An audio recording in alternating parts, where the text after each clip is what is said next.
Hello friends, मेरा नाम मयंक है और आज मैं आपके सामने स्टेट्स ऑफ मैटर का 8th ट्यूटोरियल लेके आया हूँ। आज के ट्यूटोरियल की खास बात यह है, ये स्टेट्स ऑफ मैटर का लास्ट ट्यूटोरियल है। इसके बाद हम अब नया टॉपिक शुरू करेंगे।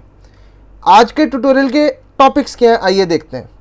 सबसे पहले तो हम लिक्विफैक्शन ऑफ गैस पे क्वेश्चंस करेंगे। लिक्विफैक्शन, जैसे आप जानते हैं, गैस को लिक्विड में कन्वर्ट करने के फिनोमिना को लिक्विफैक्शन कहते हैं। नेक्स्ट इज क्रिटिकल कॉन्स्टेंट्स पे सवाल होंगे, जैसे critical temperature, critical pressure, critical volume, इन पे सवाल होंगे। Then we'll also have questions on a bonus topic which is van der Waals forces. तो आइए अपने पहले क्वेश्चन की तरफ चलते हैं। The first question in front of you is which pair of molecules has the strongest dipole dipole interaction. पहला question ही आपके बोनस टॉपिक से आ गया है कि डाइपोल डाइपोल इंटरैक्शन किन के बीच में स्ट्रॉन्गेस्ट है। क्वेश्चन समझ आ गया। What is a dipole dipole interaction, पहले तो ये पता होना चाहिए आपको कि ये डाइपोल डाइपोल इंटरैक्शन होती क्या है। डाइपोल अगर आपको पता है तो आंसर आ जाएगा। एक डाइपोल इज लाइक दिस, कि एक मॉलिक्यूल में कहीं पार्शियल पॉजिटिव आ जाता है और कहीं पार्शियल नेगेटिव, तो इससे बनता है एक डाइपोल, राइट। और ये आ गए दो डाइपोल और दोनों के बीच में अट्रैक्शन फोर्स दिखाई दे रही है। बात समझ आ रही है, ठीक है। इसको हेड टेल डाइपोल्स बोलते हैं। क्या बोलते हैं? Head tail dipole dipole interaction. Head tail, एक का हेड और दूसरे का टेल। एक ये भी होती है, दिस इज प्लस माइनस, इसके नीचे माइनस प्लस। इसको क्या बोलते हैं बच्चों? इसको बोलते हैं anti parallel dipole dipole interaction. Anti parallel dipole dipole interaction. NCERT में एक डेटा दिया हुआ है, यहां पे पूछा तो नहीं हुआ बट बात चल रही है तो मैं बता देता हूं। एनसीईआरटी में एक इंटरेस्टिंग डेटा दिया हुआ है which is of interaction energy. Data क्या कहता है? Interaction energy is inversely proportional to R cube and also inversely proportional to R six. R cube किस केस में? For stationary dipole. अगर आपके दोनों डाइपोल स्टेशनरी है, मूव नहीं कर रहे हैं, then this interaction energy is inversely proportional to R cube. अगर वो रोटेटिंग डाइपोल्स हैं, डाइपोल रोटेट कर रहे हैं, तो ये प्रोपोर्शनैलिटी रहती है। तो गाइस ये काफी पूछे जाते हैं सवाल, एनसीईआरटी में दिए हुए हैं, तो मैंने कहा बता दूं। एनीवेज क्वेश्चन पे वापस आते हैं। क्वेश्चन पूछता है कि कौन कौन से कंपाउंड्स के बीच में, कौन कौन से मॉलिक्यूल्स के बीच में डाइपोल डाइपोल फोर्सेस स्ट्रॉन्गेस्ट हैं। स्ट्रॉन्गेस्ट है ना, स्ट्रॉन्गेस्ट वर्ड यूज किया उसने। अच्छा, सबसे पहले अमोनिया और मीथेन। क्या मीथेन डाइपोल बनाएगा? डाइपोल किससे बनता है? कौन बनाता है डाइपोल? अगर किसी का म्यू नॉन जीरो है, इसका मतलब वो एक पोलर मॉलिक्यूल है। अब मीथेन के बारे में अगर मैं आपको बताऊं, मीथेन में कार्बन के 4 बॉन्ड होते हैं ना हाइड्रोजन के साथ। केमिकल बॉन्डिंग में पढ़ रखा है थोड़ा थोड़ा। कार्बन के 4 बॉन्ड है हाइड्रोजन के साथ, ठीक है। तो हाइब्रिडाइजेशन क्या हो गई? चार शेप गवर्निंग इलेक्ट्रॉन क्लाउड्स है। How many shape governing electron clouds? 4। इस 4 को देख के क्या बोलते हैं? एक S और 3 P, sp3। तो गाइस अगर ये छोटी छोटी चीजों में दिक्कत है तो प्लीज केमिकल बॉन्डिंग रेफर कीजिए। अच्छा, यहां पे अगर मैं कहूं शेप गवर्निंग इलेक्ट्रॉन क्लाउड्स 4 है, तो व्हाट इज द शेप या फिर geometry? The answer is tetrahedral. आप किस तरीके से 4 बॉन्ड्स को अरेंज करना चाहते हो 3D स्पेस में such that the repulsions are minimum? The answer is tetrahedral. और ये एक रेगुलर स्ट्रक्चर है, रेगुलर टेट्राहेड्रल है। इसका म्यू 0 होगा। ये पोलर नहीं है, कोई डाइपोल नहीं है इसके अंदर, तो पहला तो गलत ही हो गया। इसमें डाइपोल डाइपोल ही नहीं है। अमोनिया का तो डाइपोल होगा because that is a polar molecule, but methane का डाइपोल नहीं होगा। म्यू 0 है इसका, मीथेन का म्यू 0 है। मीथेन का म्यू 0 है तो सी आंसर भी गलत हो गया, सी पार्ट भी गलत हो गया। मीथेन आपका डाइपोल नहीं बनाएगा। डी आंसर भी गलत हो गया। डी क्यों गलत हो गया? क्योंकि डी में CO2 की बात कर रही है और CO2 का भी जो म्यू नेट होता है वो क्या होता है? 0। Net dipole moment is 0। There is no net dipole moment. तो द ओनली आंसर रिमेनिंग जिसमें डाइपोल डाइपोल होता है, the answer is B, Bombay. दो अमोनिया के बीच में डाइपोल डाइपोल होता है। इनफैक्ट दो अमोनिया के बीच में एक stronger form of dipole dipole होता है, stronger form of dipole dipole interaction exist. नीचे चेक करते हैं अमोनिया अमोनिया का क्या हाल है। ये रहा एक अमोनिया का मॉलिक्यूल NH, ठीक है। ऐसे ही एक और अमोनिया का मॉलिक्यूल बना देता हूं, ये दूसरा अमोनिया का molecule.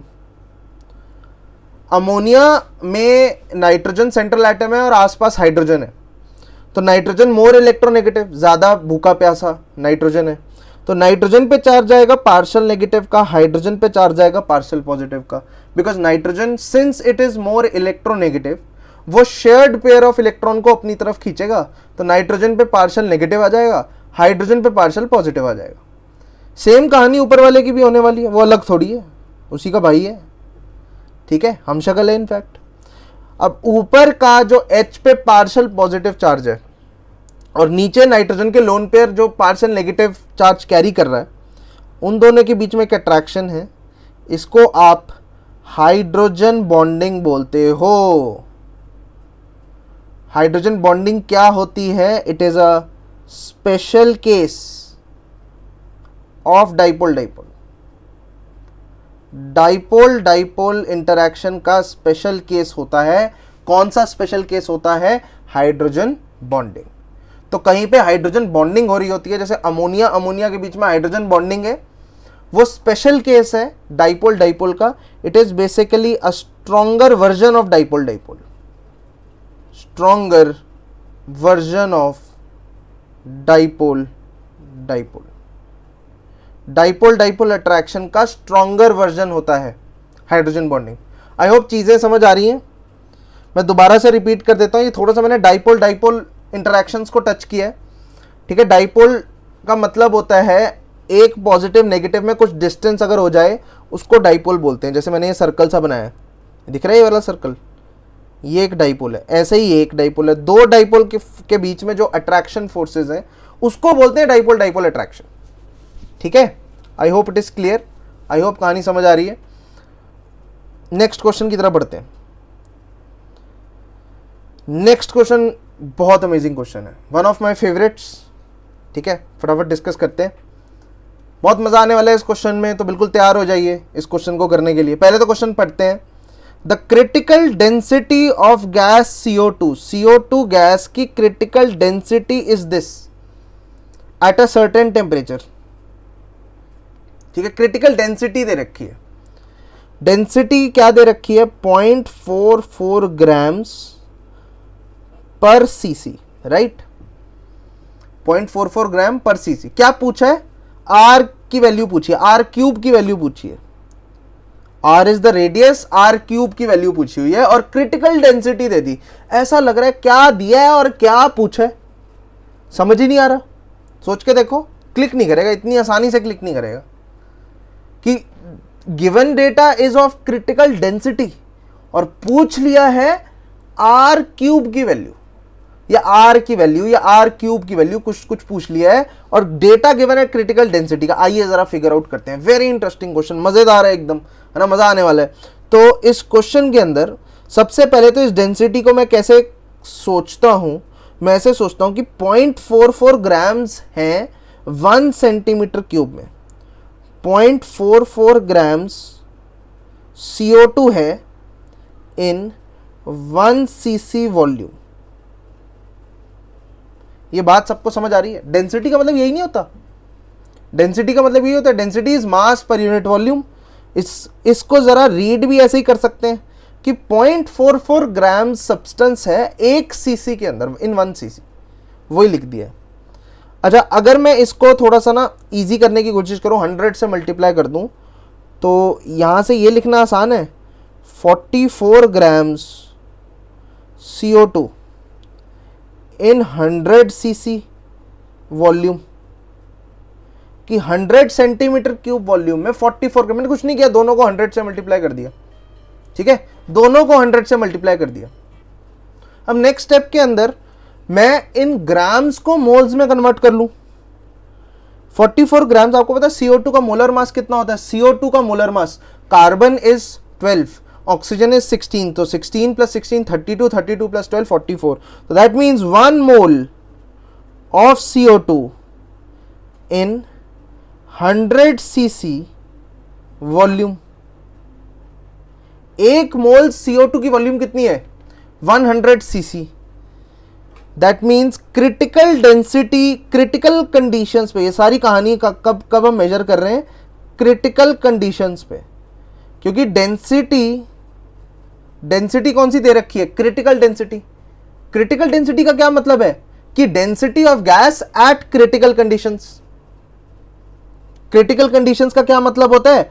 TC, temperature critical, pressure critical and volume critical. अगर आपको क्रिटिकल कंडीशंस के बारे में और जानना है तो प्लीज लेक्चर नंबर 8 अटेंड कीजिए, स्टेट्स ऑफ मैटर का ही है ना, मतलब इससे जस्ट पहले लॉन्च हुआ था वो, प्लीज वो चेक करो, उसमें डिटेल में क्रिटिकल कांस्टेंट्स के बारे में मैंने डिस्कस किया है, ठीक है। अगर उसके बिना आप यहाँ पे सीधे ट्यूटोरियल करने आ गए हो तो that is not going to work out, okay. अगर आपको चीजें आती हैं, पहले से पता है तो बहुत अच्छी बात है, देन ठीक है, देन जाने की जरूरत नहीं है। एनीवे, सो आपको पता है 1 मोल CO2 की जो वॉल्यूम आई है, इस वॉल्यूम को क्या कह सकते हैं? इसको बोल सकते हैं क्रिटिकल वॉल्यूम। क्रिटिकल वॉल्यूम का भी मतलब यही होता है कि volume, what is critical volume? It is volume occupied, ये क्रिटिकल वॉल्यूम है। What is critical volume guys? It is volume occupied by gas, by 1 mole of gas in critical conditions, ठीक है। अच्छा जी, ओके। क्रिटिकल वॉल्यूम का formula क्या होता है? 3B। दैट मीन्स 3B की वैल्यू 100 है, 3B की वैल्यू 100 है। और वैंडरवाल कांस्टेंट्स भी मैंने डिस्कस किए हुए लेक्चर में, तो आपको याद होगा अपनी डिस्कशन से कि B is a van der Waal constant, इसको लिख सकते हैं 4 into Na into 4/3 pi R cube, which is equal to 100। 3 से 3 कट गया, ठीक है, एक 4 से इसको 25 से कैंसिल कर दिया। आर क्यूब की वैल्यू कितनी आ गई? 25 divided by 4 pi Na। This is the value of R cube, वही पूछा हुआ है। Answer to this question is D, Delhi. बात समझ आ रही है? आई होप चीजें समझ आ रही हैं। बाकी मैं दोबारा रिपीट कर देता हूं कि आपको क्रिटिकल डेंसिटी दी थी। क्रिटिकल डेंसिटी मतलब density at critical conditions. Critical conditions का क्या मतलब होता है? या क्रिटिकल कंडीशंस का मतलब है कि गैस का टेम्परेचर TC के बराबर है, which is critical temperature, pressure PC के बराबर है और वॉल्यूम VC के बराबर है। These are the temperature, pressure and volume condition fixed, ठीक है। अगर ये चीजें फिक्स्ड है तो आपको पता है आपको क्या डेटा दिया हुआ है? आपको ये डेटा दिया हुआ है कि 0.44 grams of CO2 is present in 1 cc। ये डेटा गिवन है, डेंसिटी से यही तो डेटा गिवन है कि 0.44 grams of CO2 is present in 1 cc। इसको 100 से मल्टीप्लाई किया तो नीचे वाली लाइन आ गई, 44 gram is present in 100 cc। 44 grams को 1 मोल बोल सकते हैं, कोई बहुत अमेजिंग बात तो नहीं लिखी। दैट मीन्स ये जो 100 cc है वो क्या है? 100 cc है critical volume. It is volume occupied bye 1 mole of gas in critical conditions. और क्रिटिकल वॉल्यूम का फॉर्मूला याद रहता है 3B। दैट मीन्स 3B की वैल्यू 100 है, और B को जो कि वैंडरवाल कांस्टेंट है उसको भी लिख सकते हैं 4 into Na into 4/3 pi R cube is equal to 100। वहां से सॉल्व करके R की वैल्यू आ जाती है। काफी अमेजिंग क्वेश्चन है। 99.9% बच्चों से ये नहीं होता क्वेश्चन। डेटा गलत नहीं बोल रहा, आप जाके खुद चेक कर लीजिए। किसी रैंडम इंसान से पूछिए क्वेश्चन करने के लिए, नहीं कर पाएगा। 11th 12th का कोई पढ़ रहा हो बच्चा नहीं कर पाएगा। बहुत इंटरेस्टिंग बढ़िया सवाल, ठीक है, अगले क्वेश्चन की तरफ चलते हैं। Next question, which of the following is correct for critical temperature. इसमें से कौन सी चीजें क्रिटिकल टेम्परेचर के लिए करेक्ट है? पहले तो मैं आपको बताऊंगा क्रिटिकल टेम्परेचर होता क्या है। Let me tell you what is critical temperature. सबसे पहले क्रिटिकल टेम्परेचर का सिंबल होता है टीसी। क्या सिंबल होता है? टीसी। डिफाइन कैसे करते हैं? It is temperature above which liquefaction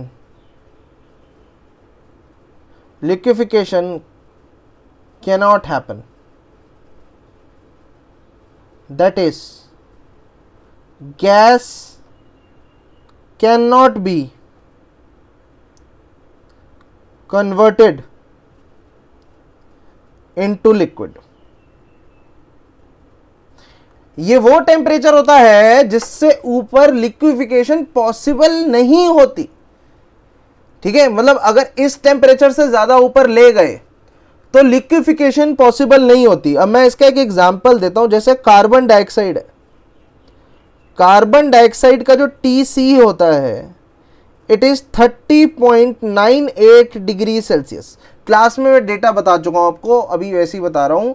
carbon dioxide का critical temperature is 30.98 degree Celsius. अच्छा, अब मुझे एक चीज बताइए, इस टेम्परेचर के हिसाब से जरा सोच के बताइए, at 32 degree Celsius can we liquefy CO2 gas? क्या मैं CO2 गैस को लिक्विफाई कर सकता हूं? क्रिटिकल टेम्परेचर 30.98 है। क्या 32 पे क्रिटिकल टेम्परेचर से ऊपर की बात हो रही है? क्या इस टेम्परेचर पे मैं लिक्विफाई कर सकता हूं? The answer is no. At 32 degree Celsius, CO2 cannot be liquefied. बात समझ आ रही है? CO2 can be liquefied if T is less than equal to TC. Maths वाले खुश हो रहे होंगे, अभी लेस देन इक्वल टू का साइन यूज हो गया। तो CO2 कब लिक्विफाई हो सकती है? जब टेम्परेचर या फिर क्रिटिकल टेम्परेचर के बराबर हो या फिर इससे कम हो। लेस देन इक्वल टू का यही मतलब होता है ना, कि क्रिटिकल टेम्परेचर या फिर जो हमारा टेम्परेचर है वो क्रिटिकल टेम्परेचर के बराबर हो या फिर उससे कम हो। ये क्रिटिकल टेम्परेचर क्या डिफाइंड होता है? किताबों में मिल जाता है कहीं लिखा हुआ कि इस गैस का ये क्रिटिकल टेम्परेचर है? यस, क्रिटिकल टेम्परेचर फिक्स्ड होता है, पता होता है सबको। जैसे कार्बन डाइऑक्साइड का क्रिटिकल टेम्परेचर 30.98 है। इसका एक फॉर्मूला होता है, टीसी का एक फॉर्मूला होता है, it is 8a/27 RB। This is the formula of critical temperature, 8a/27 RB। आपको पता है A, R, B ये तीनों क्या हैं? कॉन्स्टेंट्स। A और B कैसे कॉन्स्टेंट्स हैं? That depends on gas, depends on nature of gas. A आपका अट्रैक्शन फोर्सेस पे डिपेंड करता है, B आपका वॉल्यूम पे डिपेंड करता है, वॉल्यूम ऑफ गैस मॉलिक्यूल्स, हमने पढ़ रखा है ये सब। तो A और B और R ये सब एक गैस के लिए तो कांस्टेंट होंगे। मतलब कार्बन डाइऑक्साइड की A की एक वैल्यू होगी, B की एक वैल्यू होगी, वो चेंज नहीं होती। ऑलराइट, तो A, R और B ये तीनों चीजें कांस्टेंट है, तीनों चीजें कांस्टेंट है। That means TC is fixed. किसी भी गैस के लिए क्रिटिकल टेम्परेचर एक फिक्स्ड वैल्यू होती है। जैसे कार्बन डाइऑक्साइड के लिए वो फिक्स्ड वैल्यू का क्या मतलब है? 30.98 डिग्री सेल्सियस। बात समझ आ रही है? ओके, आइए जरा ऑप्शंस देखते हैं। ये तो मैंने क्रिटिकल टेम्परेचर की थोड़ी फीलिंग देने की कोशिश की आपको। Now let's get back to the options. पहला option, it is the highest temperature at which liquid and vapor can coexist. बिल्कुल सही, it is the highest temperature। इससे ऊपर क्रिटिकल टेम्परेचर डिफाइंड ही ऐसे होता है कि अगर आपने क्रिटिकल टेम्परेचर से ऊपर ले गए तो लिक्विड फेस भैया गयो, लिक्विड फेस एग्जिस्ट ही नहीं करेगा। क्रिटिकल टेम्परेचर तक लिक्विड और गैस दोनों को एग्जिस्ट कर सकते हैं। ये बात सबको समझ आनी चाहिए। क्रिटिकल टेम्परेचर का मतलब है कि यार ये लिमिट है कि इस टेम्परेचर तक दोनों फेजेस एग्जिस्ट कर सकते हैं, लिक्विड और गैस दोनों फेज। इसके ऊपर कौन सा फेज एग्जिस्ट करेगा? बस gas phase. You cannot liquefy a gas.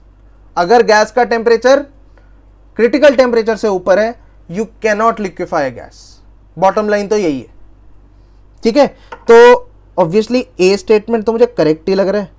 A statement क्या है? It is the highest temperature at which liquid and vapour can coexist. This is a correct statement.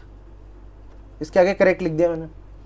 अगली स्टेटमेंट पढ़ते हैं। Below this temperature the gas and the liquid phase have different densities. अच्छा, इसको कैसे समझना है? इसको समझने के लिए भी ना लेक्चर में मैंने एक चीज बताई थी, मैं यहां पे थोड़ा सा रिपीट कर रहा हूं उस चीज को, कि आपको बताया गया था कि एक पीवी का डायग्राम था।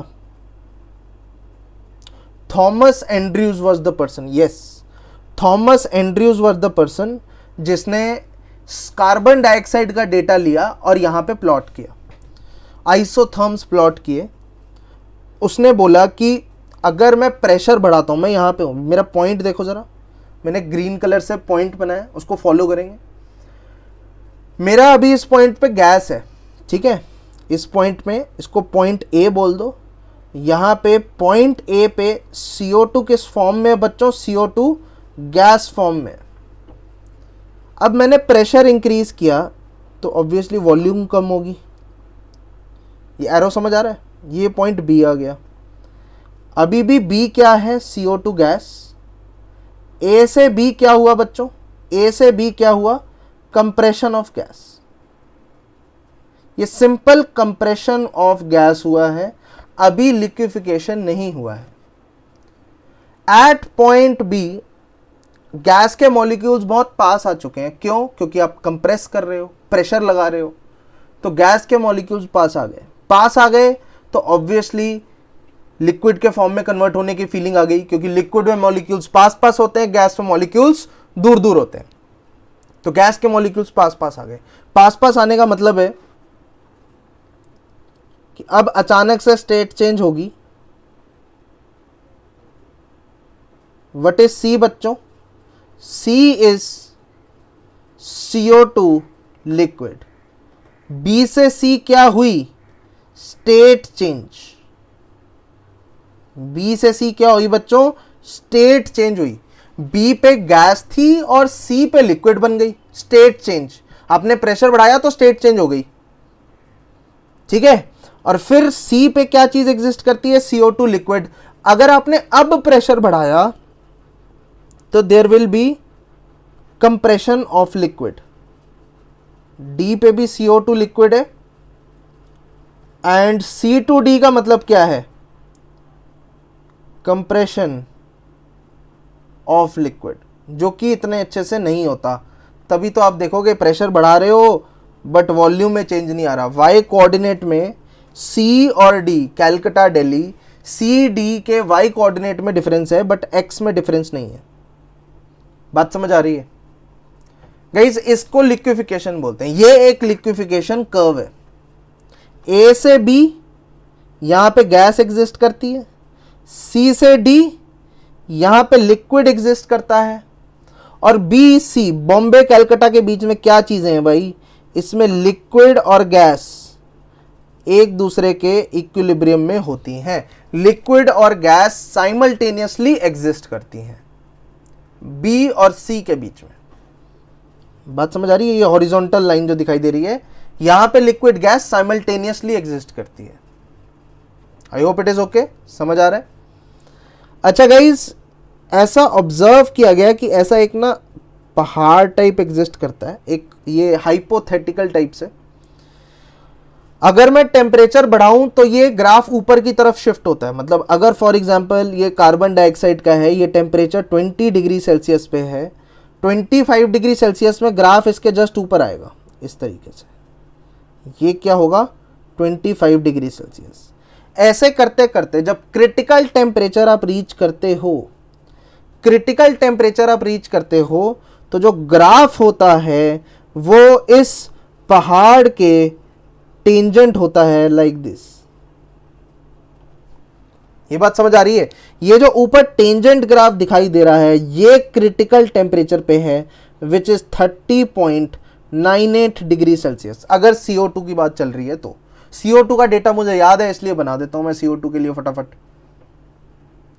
अब मुझे एक चीज बताओ, बहुत सिंपल सी चीज पूछूंगा, डेंसिटी का मतलब क्या होता है? What do you mean by density? लोग कहेंगे भैया क्या क्वेश्चन पूछ रहे हो, डेंसिटी का मतलब होता है मास बाय वॉल्यूम। बिल्कुल सही बात है, डेंसिटी का मतलब है मास बाय वॉल्यूम। अगर मास चेंज नहीं होता, मास तो चेंज नहीं होता, कंजर्वेशन ऑफ मास। अब जब फेज चेंज करते हो, गैस से लिक्विड बनाते हो, सारी की सारी गैस है उसको सारा का सारा आपने लिक्विड में कन्वर्ट कर दिया, कंप्लीट फेज चेंज। तो क्या मास में चेंजेस आएंगे? Do you think so? Mass में चेंज आएंगे? नो, मास में तो कोई चेंज नहीं आएगा। मास में क्यों चेंज आएगा? There is conservation of mass, है ना, बचपन से पढ़ते आ रहे हैं। तो मास में तो कोई चेंज आता नहीं है, तो इसके न्यूमरेटर में कोई चेंज आएगा नहीं, न्यूमरेटर इज सेफ। लेकिन डिनोमिनेटर में चेंज आता है जब आप लिक्विफिकेशन करते हो। अब ध्यान से देखो, what is volume of B, ध्यान से देखेंगे, what is volume of B. ये देखो मैं ग्राफ पे कुछ काम कर रहा हूं।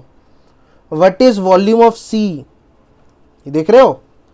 बिफोर लिक्विफिकेशन इस 20 डिग्री सेल्सियस के लिए लिख रहा हूं, before liquefaction and after liquefaction. Before liquefaction volume was VB, after liquefaction volume was VC. ये बात समझ आ रही है?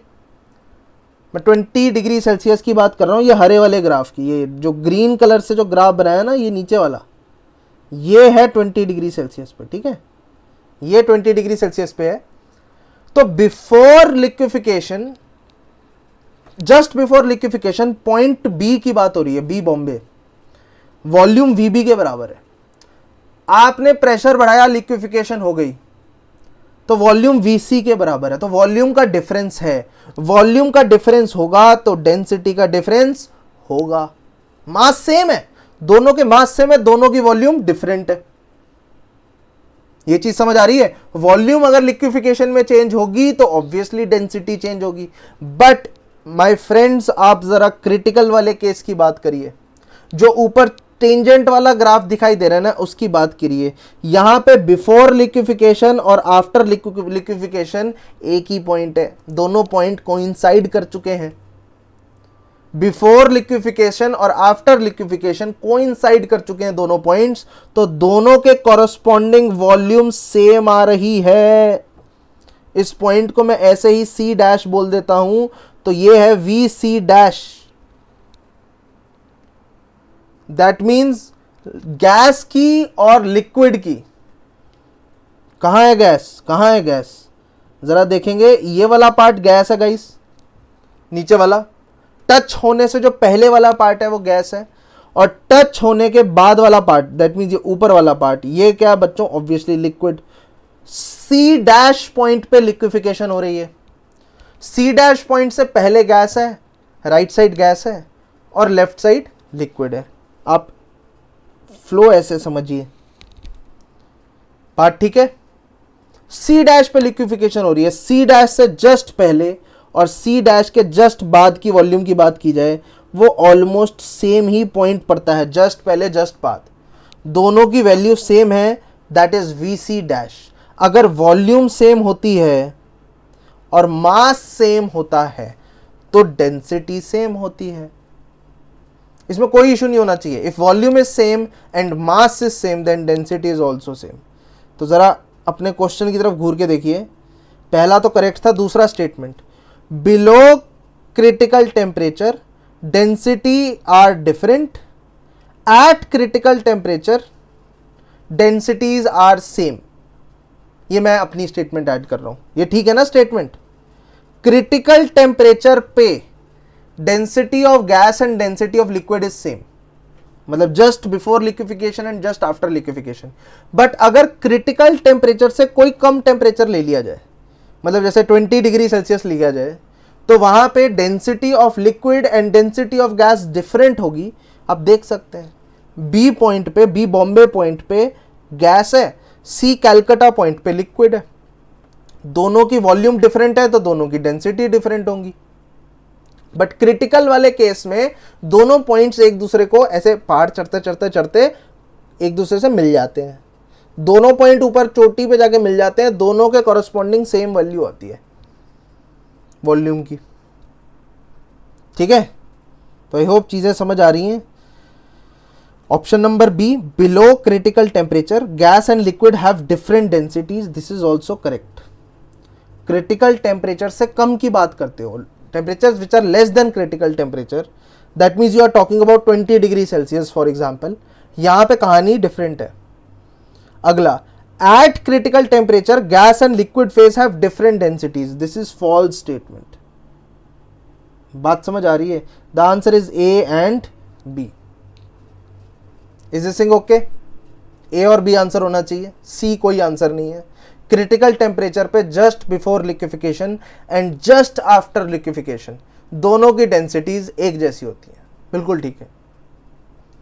चलिए अगला आपसे पूछा गया है van der Waal constant A, इसमें से कौन से रिलेशन से मिल जाएगा। अब इस क्वेश्चन को करने का एक ही तरीका है और कोई तरीका नहीं है। ऑप्शंस में अपने फॉर्मूलों को पुट करके देख लो। अपने फॉर्मूले कौन कौन से हैं? Vc का फॉर्मूला है 3B।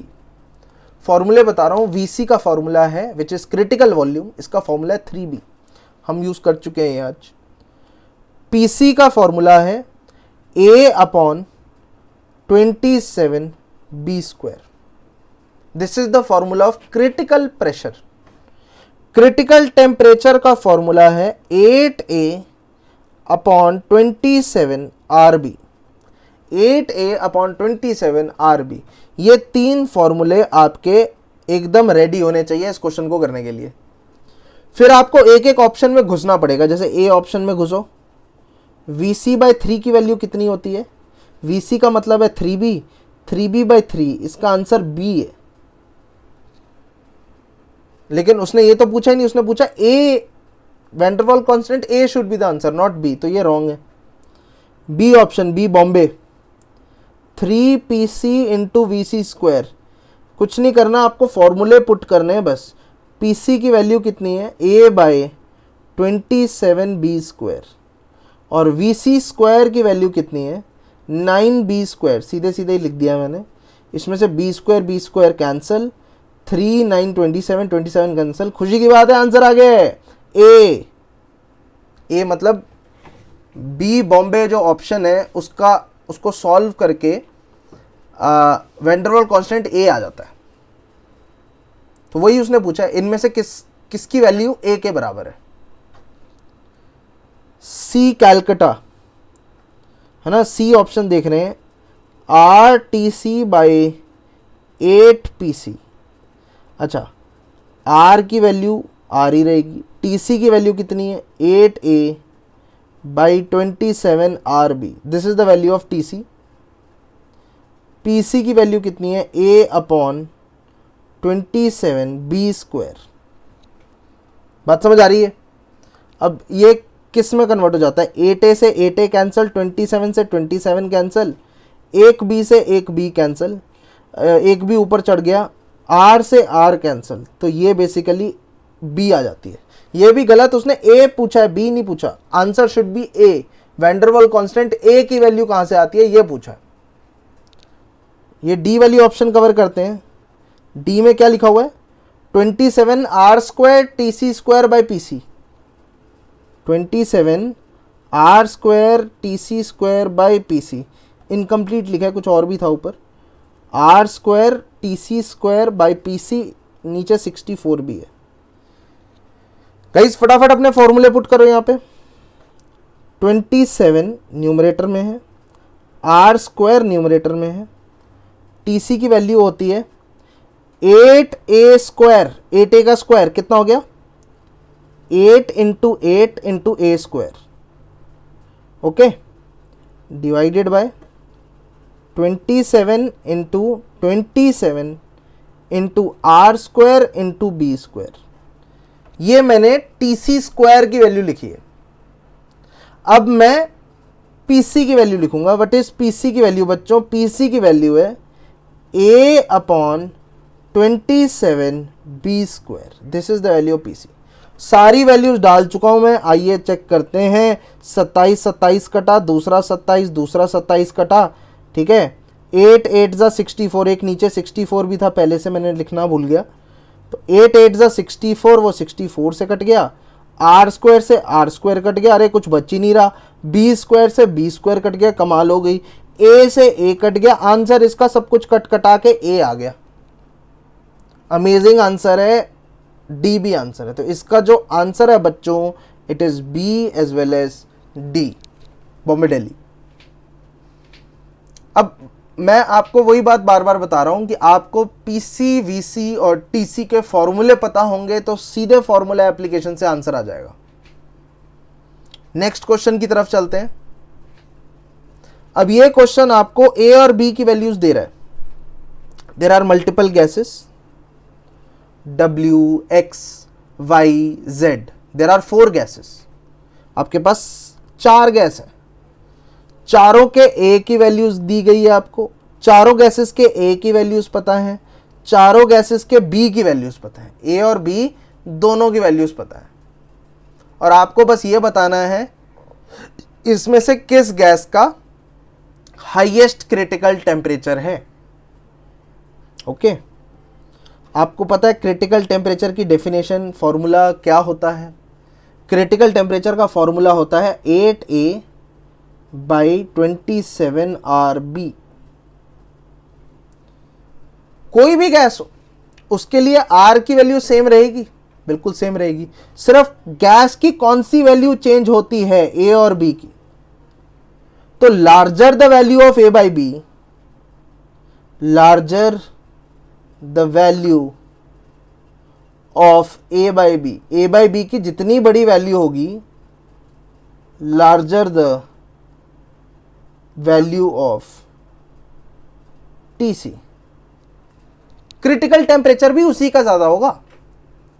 ये ऑब्वियस नहीं लग रहा? बहुत ऑब्वियस है कि जिसके A बाई B की वैल्यू ज्यादा है, ये A बाई B लिखा है फॉर्मूले के अंदर, ये A बाई B लिखा है। इस क्वेश्चन के लिए भी फॉर्मूला आना चाहिए। जिसके A बाई B की वैल्यू ज्यादा है उसके क्रिटिकल टेम्परेचर की वैल्यू भी ज्यादा आएगी। Simple, straightforward. अब आप ध्यान से नोटिस करो, there is not much change in value of B। थोड़ा जल्दी करते हैं क्वेश्चन को थोड़ा जल्दी करना है। एग्जाम में यही होता है ना, थोड़ा क्वेश्चन जल्दी करना होता है, टाइम सेव करना होता है। तो यहां पे मुझे एक चीज समझ आ रही है, not much difference in value of B। सबकी B की वैल्यू ना आसपास ही है, 0.027, 10% का फर्क है ऊपर नीचे, 0.03, 0.032, 0.027। जो B की वैल्यू है ना एक जैसी है, बहुत ज्यादा डिफरेंस नहीं है। लेकिन आप A की वैल्यू देखो तो there is a significant difference. तो आंसर ना A से आ जाएगा। B जो वैंडरवाल कांस्टेंट है, एक्सपेरिमेंटली उसकी वैल्यू इतनी ज्यादा वेरी नहीं कर रही है, इससे आंसर नहीं आने वाला। आपका आंसर किससे आने वाला है? A से आंसर आ जाएगा, अकेले A से आंसर आ जाएगा। जिसका A ज्यादा है, जरा फॉर्मूले को दोबारा घूर के देखेंगे, जिसका A ज्यादा है उसका क्रिटिकल टेम्परेचर ज्यादा है। ये समझ आ रहा है? A न्यूमरेटर में आ रहा है ना। अगर मैं ज्यादा बड़ी A की वैल्यू डाल दूं तो TC की वैल्यू भी ज्यादा आ जाएगी। A किसका हाईएस्ट है? Z का highest A, highest A, that means it has highest critical temperature. Generally critical temperature का आंसर वैंडरवाल कांस्टेंट A को एनालाइज करके आ जाता है। ठीक है, I hope it is okay. सबको समझ आ रहा है? आगे बढ़ सकते हैं, नेक्स्ट क्वेश्चन की तरफ चल सकते हैं। ओके, अच्छा क्वेश्चन है। ठीक है, कई लोगों को ऐसा लगता है कि क्वेश्चन बहुत आसान है और फटाफट गलतियां कर देते हैं। ठीक है, अब जैसे पहली स्टेटमेंट लोग पढ़ते हैं, लोग कहते हैं कि यार वी कैन कंडेंस वेपर, हम वेपर को कंडेंस कर सकते हैं, which is in equilibrium with liquid simply by applying pressure. कई लोग कहते हैं नहीं नहीं, हमें बचपन में सिखाया गया टेम्परेचर को कम करना चाहिए, प्रेशर को बढ़ाना चाहिए फॉर कंडेंसेशन। अगर आप किसी को कंडेंस करना चाहते हो, गैसेस को कंडेंस करना चाहते हो, दैट मीन्स लिक्विफाई करना चाहते हो, आप प्रेशर से कब लिक्विफाई कर पाते हो? प्रेशर बढ़ा के कब लिक्विफाई कर सकते हो? मेरे को ज़रा क्रिटिकल टेम्परेचर की डेफिनेशन दोबारा लिखने का मन कर रहा है, रोकना मत, मुझे रोक सकते भी नहीं, वीडियो है, क्या करोगे तो क्रिटिकल टेम्परेचर की क्या डेफिनेशन होती है, दोबारा से लिखने का मन कर रहा है। It is a temperature above which gas cannot be liquefied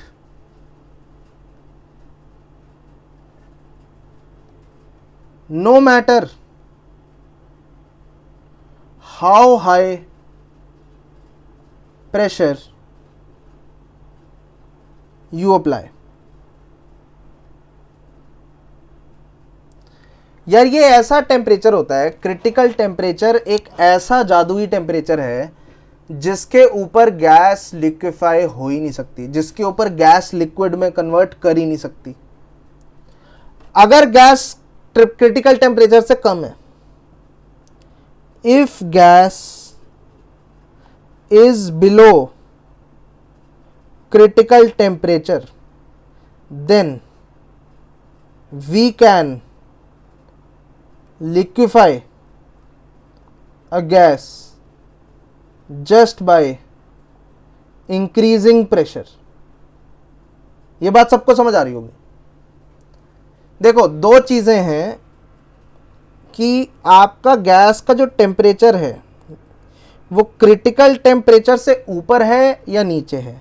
अगर क्रिटिकल टेम्परेचर से ऊपर है तो इन that case gas can not be liquefied by increasing pressure. आप प्रेशर इंक्रीज करके गैस को लिक्विफाई नहीं कर सकते अगर आपकी गैस इस रीजन को बिलोंग करती है, टीसी से ऊपर। अगर गैस नीचे वाले रीजन को बिलोंग करती है, विच इज टीसी से नीचे, in this gas can be liquefied by increasing pressure. I hope चीजें समझ आ रही हैं। अब मुझे एक चीज बताओ, जो फर्स्ट ऑप्शन है, क्या मैं सिर्फ प्रेशर अप्लाई करके गैस को कंडेंस कर सकता हूं? हां कर सकता हूं, लेकिन उसके लिए गैस का टेम्परेचर क्रिटिकल से नीचे होना चाहिए। एग्रीड? सब समझ आ रहा है कि अगर टेम्परेचर क्रिटिकल से नीचे है, नीचे वाला केस है, in that case I can say कि you can liquefy the gas by increasing pressure. अब गैस को लिक्विफाई कर सकते हो प्रेशर बढ़ा के, अगर उसका टेम्परेचर क्रिटिकल टेम्परेचर से कम है। अब यहां पे उसका टेम्परेचर क्रिटिकल टेम्परेचर से कम है, ये कंफर्म करो, बिल्कुल कम है, बिकॉज लिक्विड तभी एग्जिस्ट करता है। गैस का लिक्विड एग्जिस्ट कर रहा है ना, देखो लिखा हुआ है, गैस लिक्विड फॉर्म में एग्जिस्ट कर रही है, because it is talking about equilibrium with the liquid. ठीक है, ऑलरेडी इक्विलिब्रियम एस्टैब्लिश्ड है लिक्विड के साथ, गैस का ऑलरेडी इक्विलिब्रियम है, that means temperature is less than critical temperature. अगर टेम्परेचर, देखो सीधी बात है, अगर ये क्रिटिकल टेम्परेचर से ऊपर होता टेम्परेचर, तो क्या मेरी गैस लिक्विड के फॉर्म में एग्जिस्ट कर सकती थी? नहीं कर सकती थी। तो ये स्टेटमेंट ही गलत हो जाती। उसने जब बोल दिया है कि गैस मेरी लिक्विड के साथ इक्विलिब्रियम में है, that means temperature is less than critical temperature. अगर टेम्परेचर क्रिटिकल टेम्परेचर से कम है तो gas can be liquefied by increasing pressure. Correct statement, this is a correct statement, बिल्कुल सही स्टेटमेंट है ये। ओके, अगला, to liquefy gas one must lower the temperature below critical temperature and apply pressure. सही, गैस को अगर liquefy करना चाहते हो तो एक चीज तो आपको इंश्योर करनी पड़ेगी कि temperature is below critical temperature. तभी गैस पे प्रेशर लगा के आप गैस को लिक्विफाई कर सकते हो। ये भी करेक्ट स्टेटमेंट है। अगली स्टेटमेंट पढ़ेंगे, at critical temperature there is no distinction between liquid phase and vapour phase, hence their densities are also same. अच्छा जी, इस क्वेश्चन का आंसर देने के लिए प्लीज़ आप थोड़ा सा ना बैक करके, हम ऑलरेडी क्योंकि डिस्कस कर चुके हैं ना, ये क्वेश्चन नंबर, ये जो है नंबर तो मैंने लिखा नहीं है, ये वाला चेक करना है, इसमें सारा डिफाइन किया है मैंने, ठीक है। ये जो क्वेश्चन था इसमें ज़रा चेक करना, इसमें उस ऑप्शन का आंसर मिल जाएगा। वैसे उस ऑप्शन का आंसर वो करेक्ट है, that is a correct option. Eight critical temperature density of liquid after liquefaction and density of gas before liquefaction is same. This is also correct. However great pressure is applied, जितना मर्जी pressure apply कर दो, gas को liquefy नहीं किया जा सकता below critical temperature. ये गलत हो गया, गैस को लिक्विफाई नहीं किया जा सकता अबव क्रिटिकल टेम्परेचर, तो ये इनकरेक्ट स्टेटमेंट है। अरे अगर क्रिटिकल टेम्परेचर से कम है फिर तो गैस को लिक्विफाई किया जा सकता है ना मेरे दोस्त। अगर क्रिटिकल टेम्परेचर से ज्यादा है फिर दिक्कत होती है, फिर आप नहीं कर सकते लिक्विफिकेशन। तो इसका आंसर इनकरेक्ट ऑप्शन पूछना था, incorrect is D. D is the only incorrect option in this, rest of the options are correct. परेशान होने की जरूरत नहीं है, ठीक है। आई होप चीजें क्लियर है। अगले क्वेश्चन की तरफ चल सकते हैं।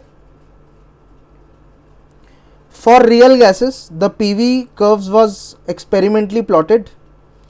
तो फटाफट देख लेते हैं, ये हमने थोड़ी देर पहले डिस्कस किया है, तो अब मेरे ख्याल से उसकी एप्लीकेशन करते हैं। 500 केल्विन पे चेक करिए, पहला ऑप्शन 500 केल्विन पे चेक करिए, प्रेशर 40। अच्छा, 500 केल्विन वाला कर्व आपको पता है कौन सा है? मैं उस कर्व को ना दोबारा बना देता हूँ रेड कलर से। 500 केल्विन वाला कर्व, ये रेड कलर से जो कर्व है ना, ये 500 केल्विन पे बना हुआ है, और उसने प्रेशर कितना बोला है गाइस? 40।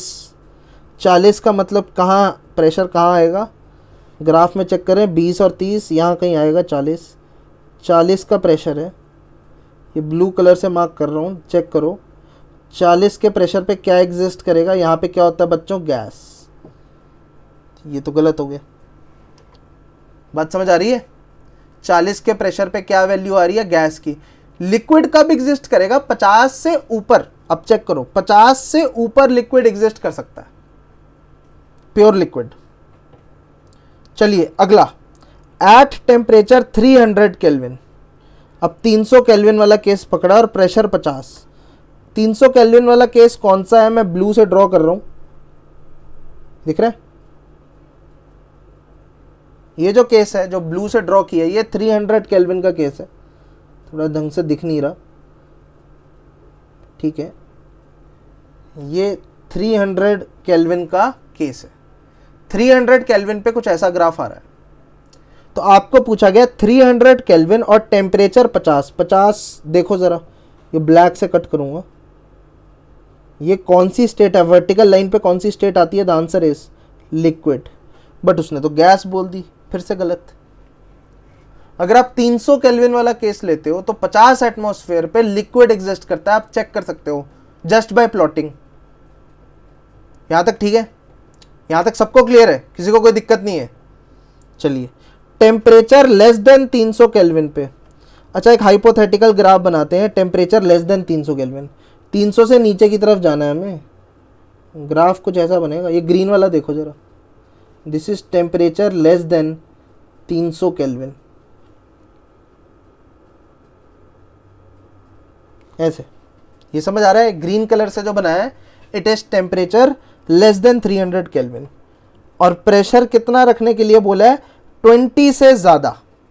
प्रेशर 20 से ज़्यादा। आइए ज़रा प्लॉट करते हैं। 20 से ज़्यादा, 20 से ज़्यादा मतलब यहाँ कहीं प्रेशर, ये देखो इसको वर्टिकल पे कट करेगा, ग्रीन वाले को वर्टिकल पे ही कट करेगा 20 पे, 20 से ज़्यादा का प्रेशर। तो क्या चीज़ है बच्चों? It is a liquid. इसने गैस बोल दिया, फिर से गलत कर दिया। कुछ तो सही बोल दे लड़के, तीनों ऑप्शन गलत हो गई हमारी, ठीक है।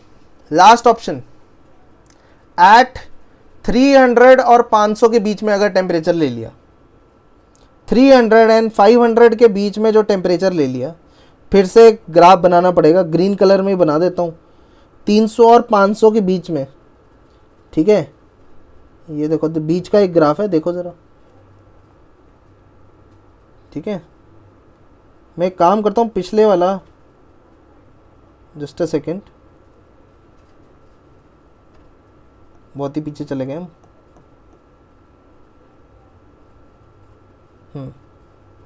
अब इसके अंदर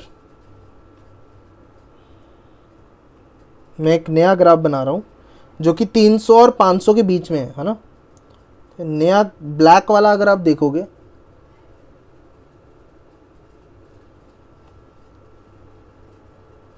ठीक है, ओके, ये ब्लैक कलर का बनाया, 300-500 के बीच में है। अगर 300-500 के बीच में और प्रेशर 50 से ज़्यादा है, 50 से ज़्यादा प्रेशर कोई भी ले लेते हैं, ये वाला, इसको भी ब्लैक से ही ले लेते हैं, ठीक है। ये कहाँ कट करेगा इसे, यहाँ कहीं, तो obviously it is a liquid, obviously it is a liquid. Finally यही लास्ट ऑप्शन करेक्ट है। यस, आज just choose the correct statement D.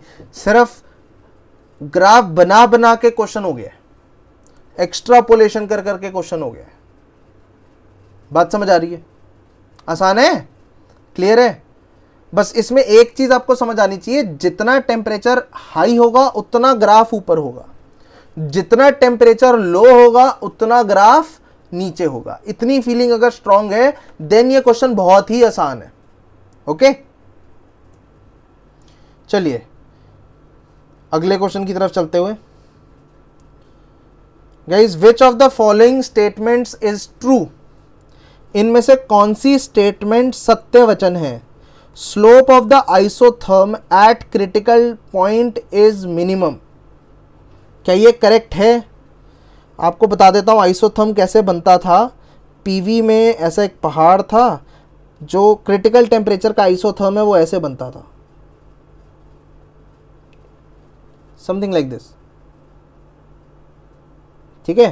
तो अगर आप यहाँ पे चेक करोगे, ये जो स्लोप होती है ना, यहाँ पे एक इन्फ्लेक्शन पॉइंट आता है, यहाँ पे स्लोप 0 होती है, टेंजेंट है ये, इस ग्राफ की ऊपर मैक्सिमा के साथ टेंजेंट होते हुए जाता है ग्राफ, क्रिटिकल वाला। तो यहाँ पे स्लोप मिनिमम होती है, स्लोप इज मिनिमम। समझ आ रही है बात? तो ये एक करेक्ट स्टेटमेंट है। अगला, larger the value of critical temperature easier is the liquefaction. ये भी हमने लेक्चर में पढ़ा हुआ है। क्रिटिकल टेम्परेचर क्या होता है? It is 8a/27 RB। B ज़्यादा वेरिएट होता नहीं है, बी में वेरिएशन ज़्यादा आती नहीं है, ज़्यादा वेरिएशन ए में आती है। ये एक्सपेरिमेंटल ऑब्जर्वेशन है हमारी। हमने जब बहुत सारे गैसेस का डेटा देखा ना, तो हमने देखा बी में बहुत ज़्यादा चेंज नहीं है, सबसे ज़्यादा चेंज किस में है? ए में। ए में गैसेस में बहुत ज़्यादा चेंज आ जाता है। तो अगर किसी का क्रिटिकल टेम्परेचर हाई है तो आप जनरली ये डिडक्शन कर सकते हो, ये एक जनरल डिडक्शन है। What is the general deduction? A is high, critical temperature high है तो मतलब ए की वैल्यू हाई रही होगी, ये हमारी जनरल डिडक्शन है। अगर ए हाई है तो मोर अट्रैक्टिव फोर्सेस, ज्यादा attractive forces, because a is the measure of attractive forces. अगर ए की वैल्यू हाई है that means more attractive forces are present. ज्यादा अट्रैक्टिव फोर्सेस का मतलब है इजी टू लिक्विफाई गैस।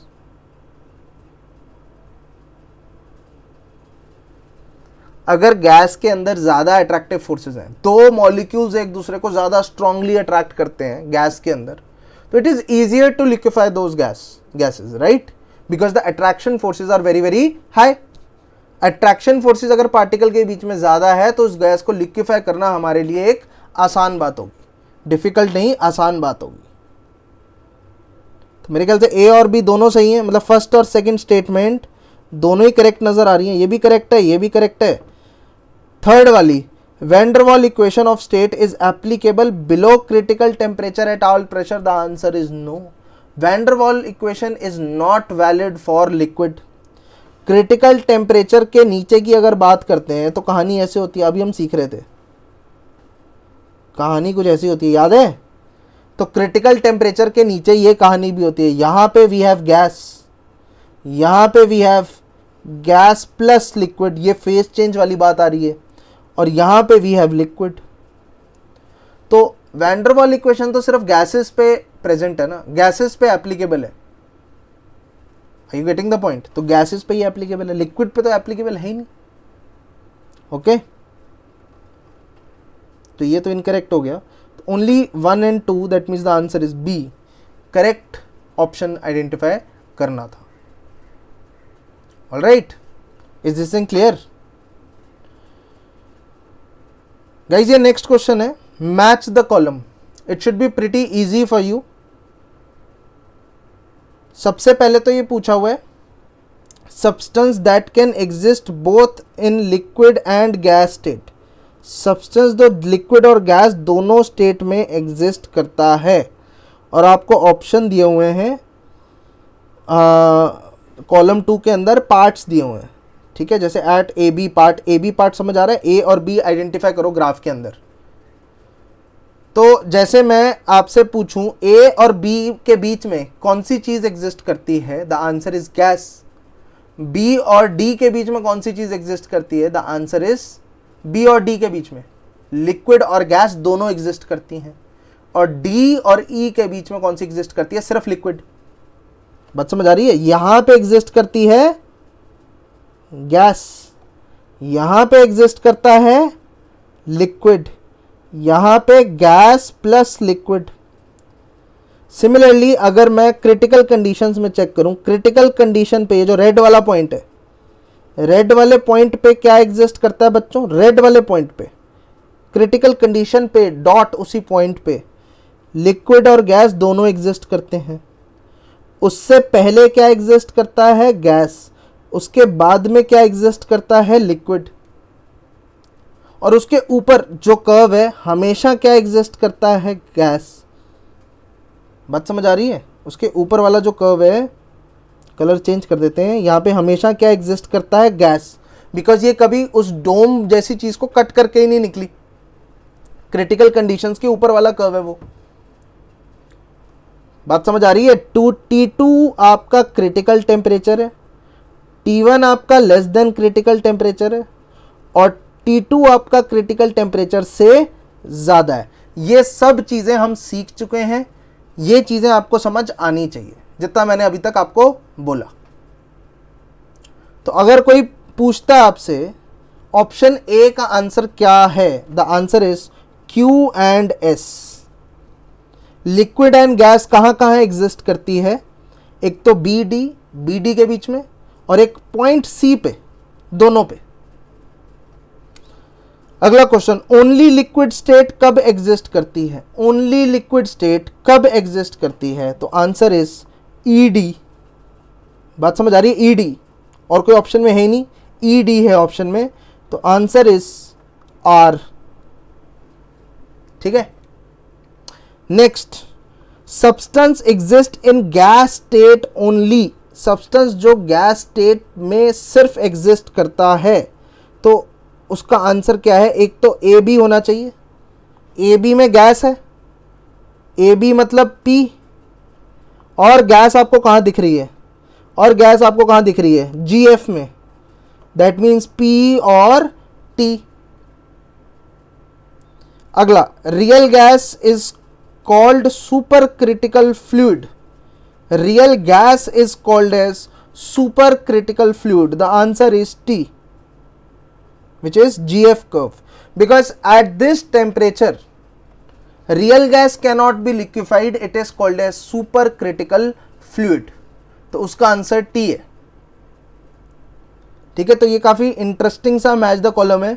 एक बार आप खुद से भी इस चीज़ को समझने की कोशिश कीजिए। अगर ये मैच द कॉलम अच्छे से समझ आ रहा है तो आपको लिक्विफिकेशन टॉपिक एकदम क्लियर है, ये पक्की बात है। Okay, A gas can be liquefied by pressure alone। बताइए बताइए, बता चुका हूं मैं आपको, I've already told you The answer to this question, a gas can be liquefied by pressure alone when the temperature is lower than the critical temperature. जब temperature critical temperature से कम होता है ना, तो आप प्रेशर से लिक्विफिकेशन कर सकते हो। अगर लिक्विफिकेशन करनी है और टेम्परेचर क्रिटिकल से ज्यादा है, तो प्रेशर बढ़ा के कुछ नहीं होने वाला। How high you pressure you apply, it doesn't matter if the temperature is greater than critical temperature. Discuss हुआ है? परफेक्ट, समझ आना चाहिए। ऑलराइट, तो गाइज हम यहीं पे अपना ट्यूटोरियल खत्म करते हैं। एंड गाइज अब हम अगला चैप्टर स्टार्ट करेंगे। अगले चैप्टर के अंदर पहले लेक्चर होगा, फिर ट्यूटोरियल होगा। बस मेरी सजेशन यही है कि आप लेक्चर अच्छे से अटेंड करिए और फिर ट्यूटोरियल अटेंड करिए। आपकी प्रिपरेशन 100% अच्छी चलेगी अगर आप डिटेल में सारी चीज़ें पढ़ोगे। मैं आपसे एक प्रॉमिस करता हूं कि मैं कोई भी पार्ट एनसीईआरटी का हो या जेईई मेंस से या एडवांस से रिलेटेड कोई पार्ट हो, मैं उसको मिस नहीं करूंगा। ठीक है, तो प्लीज़ एक एक चीज़ अटेंड करिए, एक एक लेक्चर अटेंड करिए। Okay guys, take care, bye bye.